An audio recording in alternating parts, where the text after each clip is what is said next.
Okay, we're at part 3 with the epic poem Hero and Leander by Christopher Marlowe. In this part of the epic poem, we're starting at line 715. Leander has just arrived at Hero's tower. And he knocked and called, at which celestial noise the longing heart of Hero much more joys than nymphs and shepherds where the timbrel rings, or crooked dolphin when the sailor sings. She stayed not her robes, but straight arose. So she's only in her night clothes and runs straight to the door. And drunk with gladness to the door she goes. But seeing a naked man, she screeched for fear. Such sighs as this to tender maids are rare. So if you'll remember, he ripped off his clothes to dive into the water to swim across the Hellespont to get to Hero's Tower.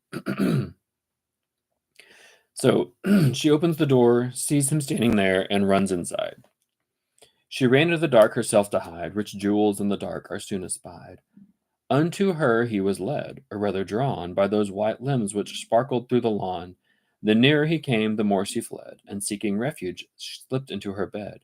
Whereon Leander sitting thus began, though numbing cold, all feeble, faint, and wan. So Leander says, If not for love, yet love for pity's sake, me in thy bed and maiden bosom take, at least vouchsafe these arms some little room, who hoping to embrace thee cheerily swam. I swam all the way here, he says. This head was bent with many a churlish billow, and therefore let it rest upon thy pillow. I'm tired, can I at least lay down to sleep? Herewith, affrighted, Hero shrunk away, and in her lukewarm place Leander lay, whose lively head, like fire from heaven fret, would animate gross clay, and higher set the drooping thoughts of base declining souls than dreary Mars carousing nectar's bowls. His hands he cast upon her like a snare. She, overcome with shame and sallow fear, like chaste Dian when Actaeon spied her, being suddenly betrayed, dived down to hide her. And as her silver body downward went, with both her hands she made the bed a tent, and in her own mind thought herself secure, o'ercast with dim and darksome coverture. And now she lets him whisper in her ear, flatter, entreat, promise, protest, and swear. Yet ever as he greedily essayed to touch those dainties, she the harpy played, and every limb did as a soldier stout defend the fort and keep the foeman out. For though the rising ivory mount he scaled, which is with azure circling lines impaled, much like a globe may I term this, by which love sails to regions full of bliss. Yet there with Sisyphus he toiled in vain, till gentle parley did the truce obtain. She trembling strove this strife of hers, like that which made the world, another world begat of unknown joy. Treason was in her thought, and cunningly to yield herself she sought, seeming not wan, yet wan she was at length. In such wars women use but half their strength. Leander, now like Theban Hercules, entered the orchard of the Thesprotides, whose fruit none rightly can describe, but he that pulls or shakes it from the golden tree. Wherein Leander on her quivering breast, breathless spoke some thing and sighed out the rest, which so prevailed as he with small ado enclosed her in his arms and kissed her too. And every kiss to her was as a charm, and to Leander as a fresh alarm. So that the truce was broke, and she, alas, poor silly maiden, at his mercy was. Love is not full of pity, as men say, but deaf and cruel where he means to prey. Even as a bird which in our hands we wring, even as a bird which in our hands we wring, forth plungeth and often flutters with her wing. And now she wished this night were never done, and sighed to think upon the approaching sun. For much as grieved her that the bright daylight should know the pleasure of this blessed night. So she's immediately filled with shame after they spend the night together. And then, like Mars and Erisine displayed, both in each other's arms, chained as they laid, again she knew not how to frame her look, or speak to him who in a moment took that which so long, so charily she kept, and fain by stealth away she would have crept, and to some corner secretly have gone, leaving Leander in the bed alone. But as her naked feet were whipping out, he on the sudden clinged her so about that mermaid-like unto the floor she slid. One half appeared, the other half was hid.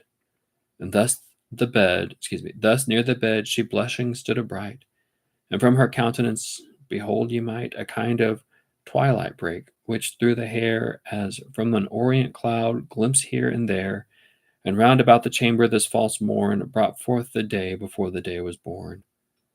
So Hero's ruddy cheek Hero betrayed, and all her naked to his sight displayed. Whence his admiring eye more pleasure took than dis on heaps of gold fixing his look.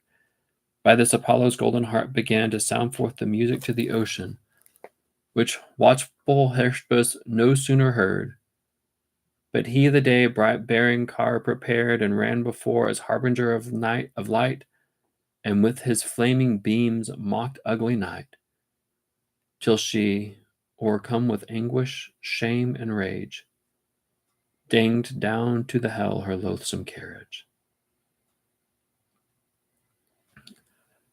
So in the morning, when she wakes up, she gets out of the bed. She's filled with shame. She kind of trips on the bedding, and at this point, she is so ashamed of having given up her vow of chastity that she throws herself from the tower. And it's an unfinished poem. So, in the original story from the Roman mythology, Hero and Leander continue to meet nightly. She puts a torch in her tower window to guide him. In winter, the wind blew out her torch, and he drowned. She sees his dead body. It washes up and throws herself out of the tower. So in the original story, it ends a little bit differently, but it's a tragic story.